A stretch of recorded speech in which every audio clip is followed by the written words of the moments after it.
This is the only watchmaker in the world, with its own private foundry. It begins here, turning raw elements into a river of molten 18-karat gold.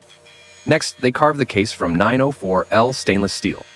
This superalloy is so tough that standard industrial tools would shatter just trying to cut it. Inside lives the Parachrom hairspring. Thinner than a human hair, this tiny blue coil is the heartbeat, keeping time perfectly accurate for generations.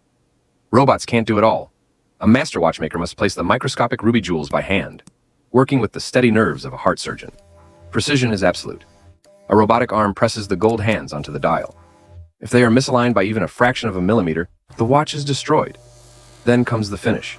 The rough steel is pressed against high-speed buffing wheels until the metal transforms into a flawless liquid mirror. Before it leaves, it faces the tank.